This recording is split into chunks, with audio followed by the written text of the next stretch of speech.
السلام عليكم ورحمة الله وبركاته. بسم الله الرحمن الرحيم، والصلاة والسلام على أشرف المرسلين سيدنا محمد وعلى آله وصحبه أجمعين.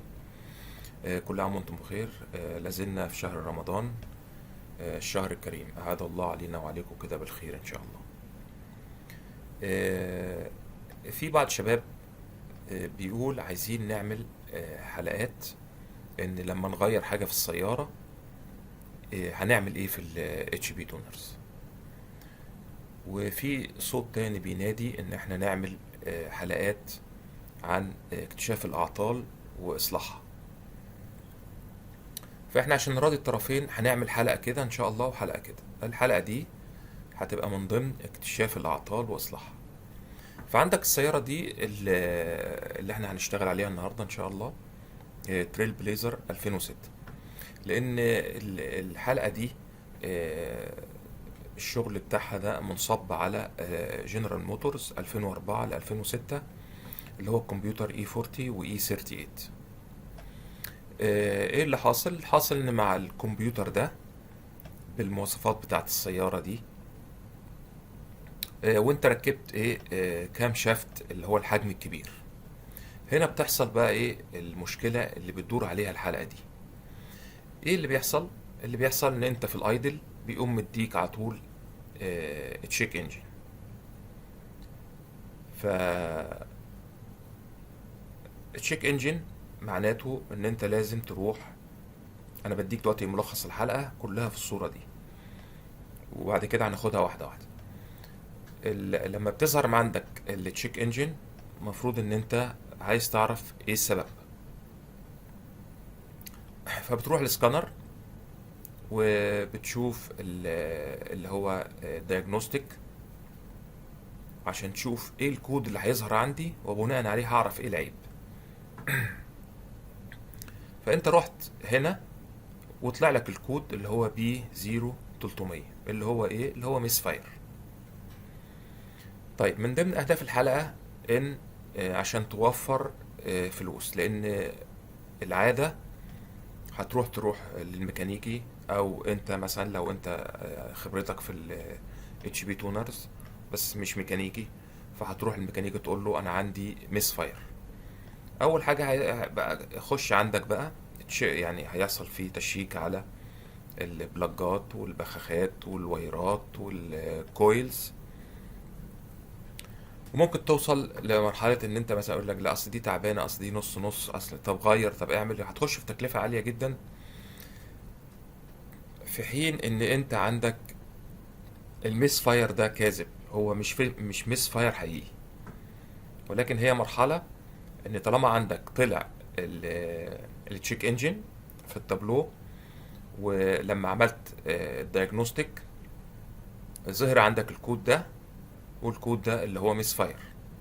فطبعا وضع طبيعي انك بتتخذ الاجراءات اللي هي بتشيك فيها على هل في فعلا ميس فاير فعلي ولا لا. لو شيكت وطلع ان مفيش ميس فاير فعلي، يبقى كده هتكمل معانا ايه الحلقة، لان الحلقة قايمة على ميس فاير كاذب، هو مش ميس فاير حقيقي.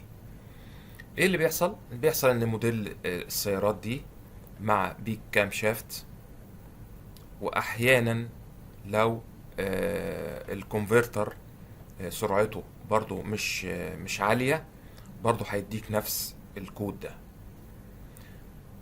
طيب، ايه اللي بيحصل؟ كمبيوتر السيارة لما بيشوف في عندي ميس فاير بيقوم حتى لو هو في الايدل وشغال على الكلوزد لوب، هيقوم قالب اوبن لوب.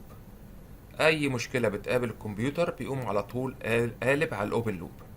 طيب، هو لو قلب على الاوبن لوب في وقت ايدل او بارت ثروتل، معناته هو بيحرم السيارة من الاستفادة من الكلوزد لوب، اللي هو قلنا الاكسجين سنسور مع الفيول تريمز اللي هو الشورت تيرم واللونج تيرم. الاتنين دول بيقوموا بعملية تصحيح اثناء الايدل والبارت ثروتل، عملية تصحيح اوتوماتيكية بواسطة ايه؟ اللي هو حساس الاكسجين. طيب، لان انت في المقابل هيشتغل اوبن لوب، معناته هيشتغل على الجداول. معناته الجداول اللي عندك لو مش مظبوطة وانت عامل لها تيوننج مظبوط، يبقى انت كده دخلت في مشكلة. النقطة التانية برضو، الكمبيوتر لما بيروح على الميس فاير بيلاقي ميس فاير، بيقوم عامل لك ديسيبل للايه، للكونفرتر. طيب يبقى انت في جميع الاحوال انت كده في مشكلة في السيارة، وتطلع انت خسران في الاخر. طيب يبقى احنا عايزين بقى ايه، واحدة واحدة كده مع بعض هنشوف ازاي بنكتشف الموضوع ده، وازاي ان شاء الله نلاقي له حل.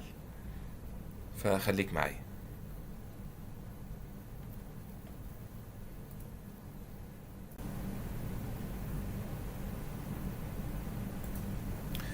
احنا طبعا هنفترض ان انت راجل، يا اما السيارة بتاعتك وعندك الاتش بي تونرز وبتحب تظبط او بتتعلم، او نفترض برضو ان هي انت واقف في ورشة وجات لك سيارة وصاحبها بيقول ان انا عندي ايه لمبة التشيك انجن شغالة في الايه، في التابلو.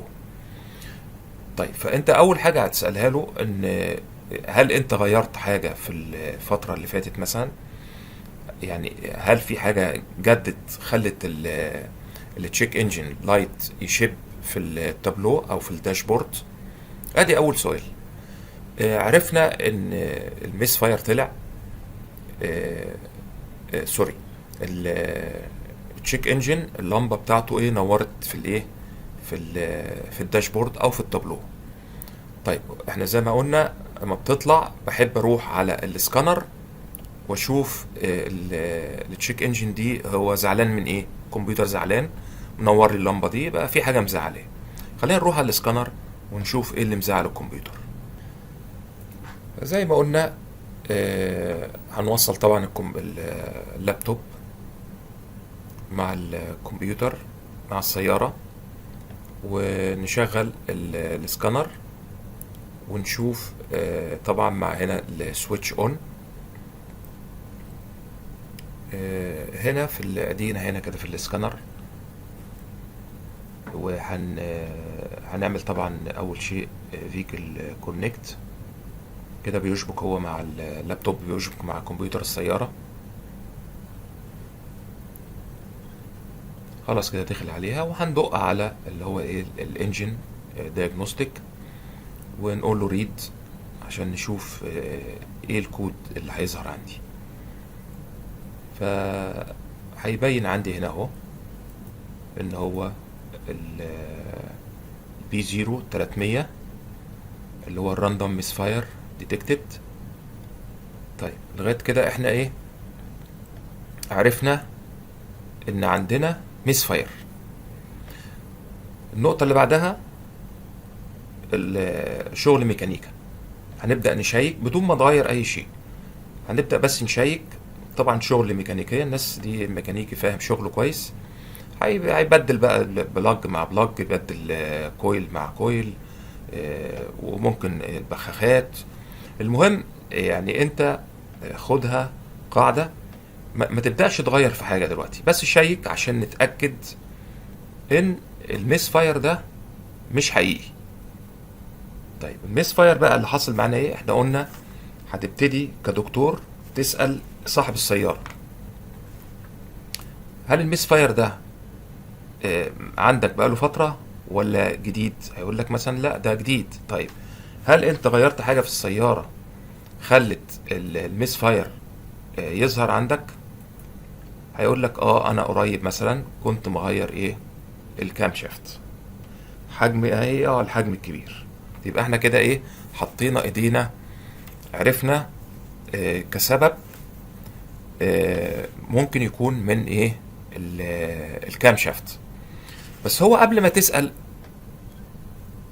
صاحب السيارة، في ناس بتستعجل وهو لقى الكود، فيقوم رايح على الاديتور ويقوم عامل ايه، يقوم لاغي الكود، يعمل له ديسيبل، يقوم حاطط له اللي هو رقم 3. خلينا نشوفها كده،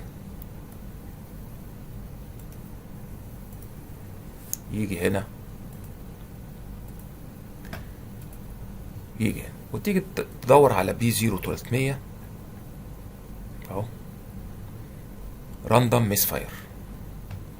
تقوم هنا مختار رقم 3 نو ايرور، ده نو ايرور ريبورت، ايا كان الرقم يعني، بس ايه نو ايرور ريبورت. وهنا سواء يعني بتشيلها على اساس ايه ما يجيلكش بيها اللمبه دي بتنور معاك. طيب انت كده يعني ريحت دماغك، بس انت كراجل دارس وعارف ان الاتش بي تونرز قد يكون فيه معلومات، او الشركه نفسها بتقول لك لما يظهر كذا، وده اللي حاصل فعلا، ان انت جيت هنا وايه قمت لاغيله، وفعلا هيتلغى. هتيجي تبص تلاقي السياره اقفل شغل، هتتشال التشيك انجن، اللمبه اللي عماله تشيب بتاعت التشيك انجن دي مش هتلاقيها. بس هنا الشركه اللي هي اتش بي تونرز بتقول لك ان كده انت كده يعني مش صح. يعني ليه مش صح؟ على اساس انت ما تستسهلش اي حاجه تقابلك، كل كود يقابلك او رايح اعمل له هنا ديليت، كل كود يقابلني او اعمل له ديليت، يعني هو تقنيا غلط. فلازم تعرف الاول انا الكود ايه الغلط عشان اصلحه. يعني فعلا ممكن يكون عندي ميس فاير فعلي، فطبعا الميكانيكا هيعرف، هيشيك ويعرف الميس فاير في اي سلندر. طيب هنا بقى اتدخلت اللي هي ايه الشركه اللي هي الاتش بي تونرز، ومن قرايات من كذا ناس ذو خبره يعني، قال لك لا دي ترجع تاني كما كنت، خليها رجعها تاني كما كنت يعني.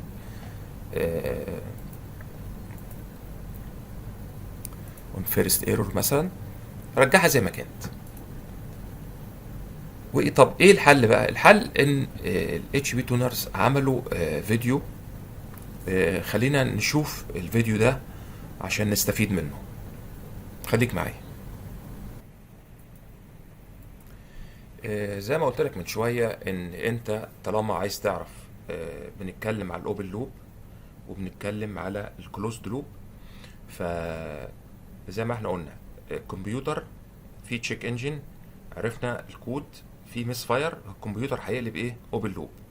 طب هيقلب اوبن لوب يعني هو كان في كلوزد لوب وايه، او كان في اوبن لوب ومستمر على الاوبن لوب ما قلبش كلوزد لوب، او هو في كلوزد لوب وقام قالب اوبن لوب، في حين ان احنا لازلنا في الايدل او بارت ثروتل، يعني المفروض في استمراريه للكلوزد لوب.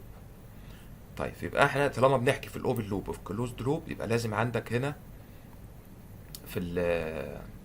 في التشانل يكون عندك الاوتو سنسور اللي هو حساس الاكسجين، ويكون عندك الشورت تيرم واللونج تيرم في البانك 1 وبانك 2، وده برضو بالنسبه لحساس الاكسجين. ويكون عندك الخانه دي مهمه جدا اللي هي فيول سيستم 1 او 2 ستاتس، اللي هو بيقول لك الوضع اللي انت ايه في السياره حاليا، كلوزد لوب نورمال اهو زي ما انت شايف هنا كده. بيتحرك هنا، هتبص تلاقي طالع نازل اللي هي ايه ريتش لين ريتش لين، و اهو والحاله بتاعتنا ايه كلوزد لوب. يبقى احنا كده ايه كده لغايه دلوقتي مفيش مشكله. جينا دخلنا على هنا على المساحه دي بقى، بطل ريتش لين بتاع الحساسين بتوع الاكسجين، وقال لك هنا اوبن لوب فولت. يعني المفروض ان انت لازلنا في الكلوزد لوب. يبقى اللي حصل زي ما قلنا، كمبيوتر بيشوف فيه ميس فاير سواء فعلي او كاذب، زي الحاله بتاعتنا. في الحاله بتاعتنا هو ميس فاير كاذب. تفصيلها ايه ده يطول شرحها، متعلقه بالفتره الزمنيه بتاعت اللي هي بين الفايرنج اللي هي بيقول عليها ايفنت الحدث. ولكن المهم عندنا ان احنا اللي احنا عايزين نوصل له، احنا شفنا عيب او زي ما انت شايفه اهو، حساسين الاكسجين كان طالع نازل، لان هو المفروض اللي هو كده اللي هو ريتش لين ريتش لين، ومعاهم الشورت تيرم والفيول تريم هنا برضو المفروض ان هم بيدوا قراءات وعمالين يعملوا ايه عمليه تصحيح زي ما انت شايف هنا كده اهو.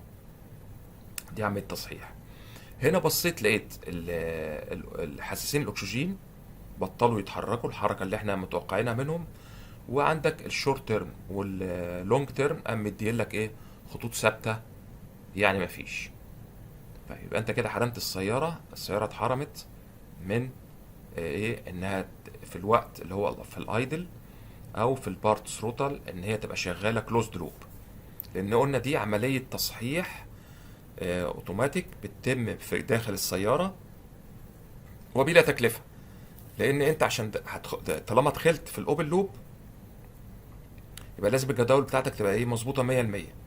اذا مش مظبوطه هتضطر تروح تعمل اللي هو جدوله برمجه للماف وجدوله للفي اي، والفي اي ده ممكن يطول معاك، ممكن يومين 3 اسبوع اسبوعين عشان تظبط معاك الجدول. فانا محتاج الاتنين يكونوا عندي مظبوطين، الكلوزد لوب في البارت ثروتر في الايدل، والاوبن لوب بيبتدي اما السياره بتشغلها بيبتدي اوبن لوب لغايه ما حساس الاكسجين يسخن ويقوم ايه، يقوم السياره تخش على الكلوزد لوب. الاوبن لوب احنا قلنا لما انت بتدوس على دعسه البنزين جامد وتخش على الوايد اوبن ثروتل، معناته ان انت دخلت على اللي هو ايه اوبن لوب او وايد اوبن ثروتل. في وضع الاكسلريشن انت عمال تزود بنزين، ويقوم السياره الكمبيوتر باصص على الباور انريتشمنت، وبعدين اما تيجي تشيل رجلك من على دواسه البنزين دخلت على الديسلريشن ودخلت على الفيول كات اوف. ده الوضع الطبيعي. احنا هنا الوضع عندنا اصبح مش طبيعي، لان عندك كلوزد لوب كان شغال قلب اوبن لوب، او المفروض سياره اوبن لوب ومفروض تقلب كلوزد لوب، حساس الاكسجين سخن ما قلبتش، فضلت على طول اوبن لوب. ادي المشكله اللي هي احنا بنعاني منها دلوقتي، وباينه معاك عشان انت في الاسكانر ده لازم تركز في الاسكانر على اللي بيحصل هنا في الشارت، وبرضو عينك هنا لما بتحكي انت في اي حاجه خاصه بالكلوزد لوب الاوبن لوب لازم تحط البند ده. طيب احنا كده زي احنا حطينا ايدينا على ايه المشكله عندنا. المشكله عندنا ان السياره بالموديلات اللي احنا قلنا عليها وصاحبها غير كام شافت الحجم الكبير، حصل دروب ما بين الكرانك وما بين الكام شافت. الكمبيوتر شاف ان ده ميس فاير، وبالتالي اداك التشيك انجن وشفنا الكود. طيب ايه حل المشكله دي؟ زي ما احنا قلنا قبل كده ان ما تستسهلش، مش كل حاجه تقوم رايح على الدايجنوستيك وتقوم لاغي الكود. لا، هنا الشركه الاتش بي تونرز احنا هنا رجعنا دي كده خلاص. سوري، كمان دايجنوستيك اهي الانجن معانا، السياره اهي تريل بليزر 2006. وزي ما قلنا لو ما عندكش الفايل ده او انت بتدرس ممكن تروح على الموقع زي ما قلنا في الحلقه اللي فاتت وتاخد الفايل ده وتدرس عليه، او اي سياره من 2004 ل 2006 بس يكون الكمبيوتر ايه، اي 38 او اي 40. طيب هنا هنخش على انجن دايجنوستيك ونروح على ميس فاير، وعندك الثلاث جداول دول هنعمل لهم هنزودهم او نوصلهم للحد الاقصى اللي هو 32767. طبعا احنا بنحكي ان الميس فاير ده ظاهر فين؟ ظاهر في الايدل، فمعناته ان انت وانت في الايدل معناته ان انت هتروح عند الار بي ام المتوقع عندك مثلا في الايدل، وتقوم عامل دي بتوصلها للحد الاقصى. وزي ما قلنا ايه دي عباره عن ايه اهي ميس فاير. هي عباره عن جزئين. الميس فاير هنا عندي ار بي ام مود اللي هي ريفوليوشن اللي هو الار بي ام مود، وعندك سلندر مود. الجدول خد بالك لان في سيارات تانية بيبقى عندك هنا الار بي ام مود عباره عن لو ار بي ام وميديوم ار بي ام وهاي ار بي ام. طبعا احنا بنحكي في الايدل يبقى هنشتغل على، بس طبعا لازم يكون السيارات نفس اللي احنا بنحكي عنها، يعني دي هنا ب 01 يبقى مش تبعنا. بس انا حابب اوريك ان انت هتلاقي جداول بشكل تاني. اوكي. نرجع، لان برضو هتحتاج الجداول دي في حاجات تانية، في جزئيات تانية، فبالمرة لازم تبقى عارفها. طيب احنا هنرجع لسيارتنا دي تاني. هتروح هنا على الار بي ام مود، والجدول اللي هو نورمال. وهنا السلندر مود هتخش على الجدول التاني ده بتاعه اهو، وعندك النورمال. ادي الجدول اهو. كل اللي انا بعمله، بس قبل طبعا ما تعمل التغييرات اللي احنا بنقول عليها دي، لازم تكون متأكد مليون المية مع الميكانيكي ان مفيش ميس فاير فعلي، لان انت كده هتغمض عين الكمبيوتر عن الميس فاير. بتوصله هنا للأقصى حد اللي هو مش هيشوف الميس فاير. فلازم، ما ينفعش اخلي الكمبيوتر اغمي عينه عشان ما يشوفش الميس فاير ده بتاع المشكلة دي، وانت عندك ميس فاير حقيقي تبقى مشكلة. الا طبعا الميكانيكي من السمع بيعرف، يعني مش هيستنى اما يشوف تشيك انجن ولا الكلام ده. لا، الميكانيكي بصراحة الله يعني ما شاء الله ما بيكون خبرته عالية، بيبقى عارف ان في ايه ميس فاير. كل اللي احنا هنعمله ان انت الحد ده بتاع اهو، شوف عندك من 400 ار بي ام الى 1200 ار بي ام. هنا في عند الزيرو محطوط الماكسيمم، فهنختار بقية الجدول ونقول له عايزين اللي هو الماكسيمم مثلا ايه 32000، هي 277000 مثلا و100 او 200، ونقول له يساوي. وهنا لو مش معمولة نعملها له، هنا مثلا لغاية 1200 هي معمولة اهي. لو مش معمولة كنا هنعمل نفس الشيء. وبرضو الجدول ده نيجي مثلا لغاية مثلا 1200، ونقوم ايه نفس الشيء 32100 مثلا، نقول له يساوي. دي الطريقة اللي هو الشركة نفسها يعني بتقول لك الحل بتاع المشكلة دي 1 2 3 زي ما انت شفت كده. هي معلومة انا شفتها، وشفت الفيديو بتاع ال HP Tuners، وحبيت اوصل لك المعلومة. ونشوفكم قريبا ان شاء الله، والسلام عليكم ورحمة الله وبركاته.